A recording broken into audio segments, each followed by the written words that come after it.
I don't know how many of you watched the finals of '09 and especially '07, but I'm willing to bet that those are among some of the lowest rated NBA finals in the league's history.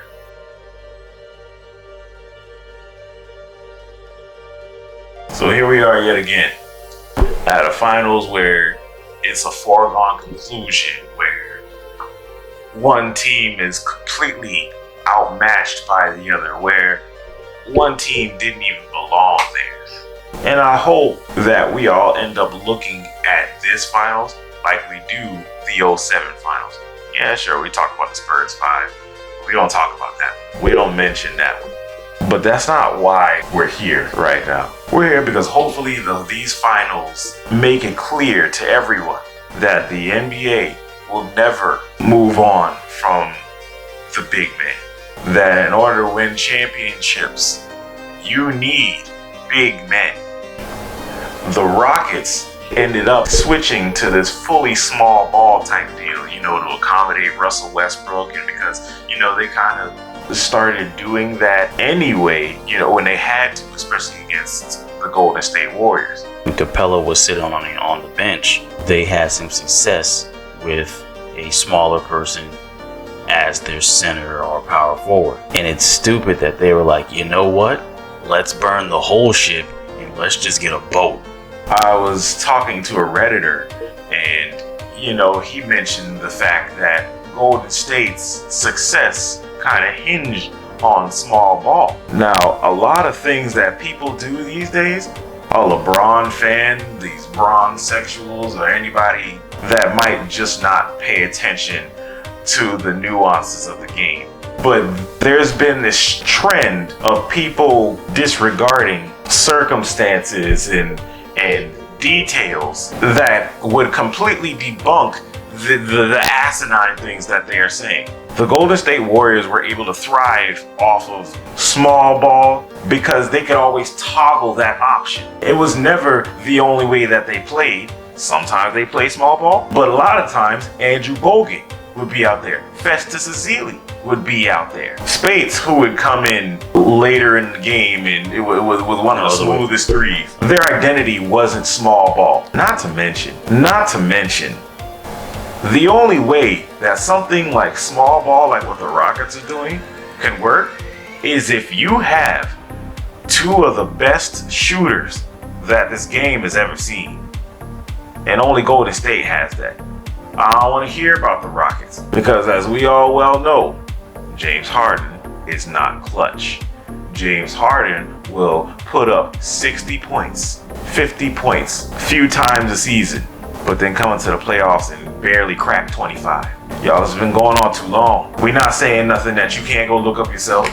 For those who was like, man, what you mean? What are you talking about? For those number crunchers, it's plentiful at this point. It has been happening far too long for it to be just this phantom fact that y'all don't want to think about or talk about. So on one hand, obviously, I'm glad that Jay Williams and the great Scottie Pippen said it, because I had already said it before that this is not a finals, man. This ain't no finals. Granted, it's not gonna feel like it did the last 4 years. Last 5 years, rather. But there were some games during the playoffs that felt more like the finals than this finals do.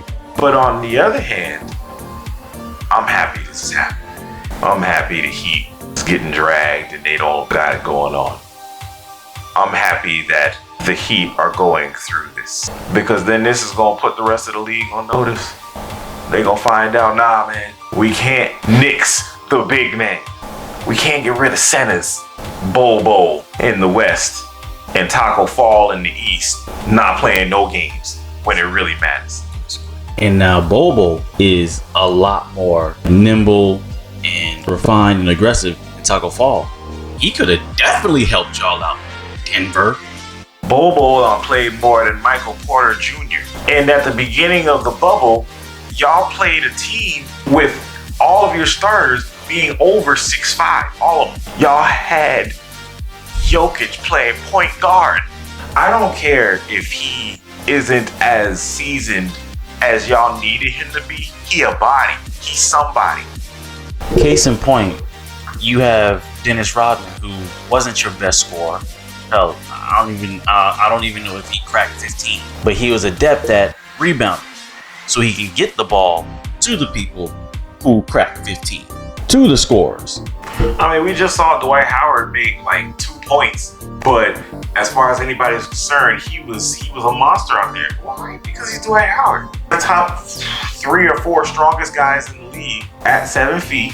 He plays center. And we just seen Bam Adebayo bounce off him and land on his neck on a drive. Even Jimmy Butler doesn't score that much, but he's a body on the floor. He's good at defense. He rallies the troops. Like, come on, Denver. I say that because that's the Boston Celtics mentality when it comes to Taco Fall. He's not refined. He is really sensitive and not very confident or a go-getter, and he doesn't have very much footwork, and he kind of gets tired fast. But that's what training and development and coaching is for, is it not? I do believe that is literally in their job description. Obviously, y'all know I'm a Celtics fan. Hopefully, I can stay that way. But we mentioned Bobo in Taco Fall because literally, I mean, 2 tallest guys. 2 tallest guys in the league. Bobo, he has a shot, all that good stuff. But Taco Fall can develop that stuff, guys. And even without the type of game that Bobo has, Taco Fall's so tall, you pass it to him and he gets on his toes and dunks. He can literally dunk laying down. How are you not excited when you draft that type of stuff? We always hear, you can't teach height. Now he has an abundance of it, and you're over here making excuses of why you can't play him this that. I play Pokemon competitively. Videos up if you're interested in that. And in there, much like any competitive meta or a competitive atmosphere or what have you, certain play styles and techniques or what have you, they trend. So when something is trending, I tend to say, okay, well, the last thing that wasn't trending and that was trending before isn't trending now. So now I can use that and other teams won't be prepared for it. So in this, I apply to the NBA. If other teams are going 6'9" guys, 6'10" guys at center, and you got a 7-footer and a 6'10" guy, why wouldn't you use that to your benefit? If you watch Taco Fall in the G League, you'd see for yourself. Let me tell you some of the numbers he was putting up. We got 13 and 12, 16 and 18, 12 and 16, 21 and 18. Now, I don't know about you, but if I'm a coach or if I'm a homeless man, I can use 18 rebounds. And let's just say you don't give me 21 points. Let's say you give me 16. Let's say you give me 12. Coupled with 18 rebounds, that'll give a flopping fish some water. But you know what? Much like the Rockets and the Nuggets, because Jokic is a big man, yes, but fat and he's slow and he's not traditional. And he didn't make a difference, as we saw. And the Heat, this league got to learn the hard way. And now because of it, run on waltzing up to another ring. So we just had to state our stance on what we're all witnessing right now. It's a massacre, but not because there's any high level of skill versus everybody else. Because one team is bigger than the other. Tall and wide.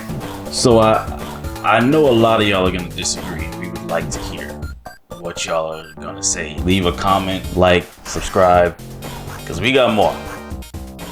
Boy, do we got more.